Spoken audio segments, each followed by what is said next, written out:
Hello my guys, സത്യൻ്റെ സിസ്റ്ററിൻ്റെ engagement ആണ് കേട്ടോ. അപ്പോൾ അവൾക്കുള്ള മേക്കപ്പാണ് നമ്മളിവിടെ ചെയ്തുകൊണ്ടിരിക്കുന്നത്. 11 to 12 ആയിരുന്നു കേട്ടോ മുഹൂർത്തം. പക്ഷേ മേക്കപ്പ് ചെയ്യുന്ന ആൾ വരാനായിട്ട് കുറച്ച് ലേറ്റ്, ഒരു 10 മണിയായിട്ടാണ് ഗേസ് വന്നത്. അവരിതിനു മുമ്പ് വേറൊരു വർക്ക് കൂടെ കംപ്ലീറ്റ് ചെയ്തിട്ടാണ് കേട്ടോ നമ്മുടെ അടുത്തോട്ട് വന്നത്. പാലക്കാട് തന്നെയുള്ള ഒരു മേക്കപ്പ് ആർട്ടിസ്റ്റാണ് കേട്ടോ ഇത്. കവിത എന്നാണ് ചേച്ചിയുടെ പേര്. ഞാൻ അവരുടെ പേജും ഇൻസ്റ്റാ പേജും ഫോൺ നമ്പറും ഞാനിതിൽ മെൻഷൻ ചെയ്യാം കേട്ടോ. ആ ചേച്ചി നല്ല ഫ്രണ്ട്ലി ആയിരുന്നു കേട്ടോ. അതുകൊണ്ട് അവർക്ക് കുറച്ചുകൂടെ കംഫർട്ടബിൾ ആയിട്ട് ഫീൽ ചെയ്യുന്നുണ്ടായിരുന്നു. ഹെയർ സ്റ്റൈൽ ചെയ്യാനായിട്ടോ നമുക്ക് ഒരുപാട് ടൈം എടുത്തത്.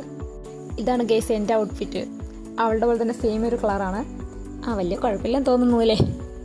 ഗൈസ്, അവളുടെ കണ്ണിൽ ലെൻസ് വെക്കാൻ പോവാണ്. ഒരു ഗ്രേ ഷെയ്ഡാണ് കേട്ടോ യൂസ് ചെയ്തത്. അവളുടെ ലൈഫിൽ ആദ്യമായിട്ടാണ് ലെൻസ് വെക്കുന്നത്. ആദ്യം അവൾക്കത് വെക്കണോ വേണ്ടതൊരു കൺഫ്യൂഷൻ ഉണ്ടായിരുന്നു. പിന്നെ ഞങ്ങളെല്ലാവരും കൂടെ സപ്പോർട്ട് ചെയ്തപ്പോൾ ഓക്കെ എന്നാൽ പിന്നെ ശരി വയ്ക്കാമെന്ന് തീരുമാനിച്ചു. പക്ഷേ വച്ച് കഴിഞ്ഞപ്പോൾ ഗേസ് നല്ല ഭംഗിയുണ്ടായിരുന്നു, നല്ല രസമുണ്ടായിരുന്നു കാണാൻ വേണ്ടിയിട്ട്. ഐലാഷും കൂടെ വെക്കുമ്പോഴത്തേക്കും നല്ല രസമുണ്ടായിരുന്നു. എന്തായാലും ഈ മേക്കപ്പ് ചെയ്യുന്നവരെയും മേക്കപ്പ് ചെയ്യാൻ വേണ്ടി ഇരുന്ന് കൊടുക്കുന്നവരെ സമ്മതിക്കണം കേട്ടോ. ഭയങ്കര ക്ഷമ തന്നെ വേണം ഇതിന്. അപ്പോൾ എല്ലാം കഴിഞ്ഞപ്പോൾ ഇതാണ് കേട്ടോ ഫൈനൽ ലുക്ക്. ഞങ്ങൾക്ക് എല്ലാവർക്കും ഇഷ്ടപ്പെടും. നിങ്ങൾക്ക് ഇഷ്ടപ്പെട്ടിട്ടുണ്ടെങ്കിൽ ഒന്ന് കമൻറ്റ് ചെയ്യണേ. അപ്പോൾ ഇതിൻ്റെ അടുത്ത വീഡിയോ ഞാൻ അപ്ലോഡ് ചെയ്യുന്നതായിരിക്കും. എൻ്റെ ചാനൽ സബ്സ്ക്രൈബ് ചെയ്തവരാണെങ്കിൽ ഒന്ന് സബ്സ്ക്രൈബ് ചെയ്യുക. അപ്പോൾ ഓക്കെ, ബൈ.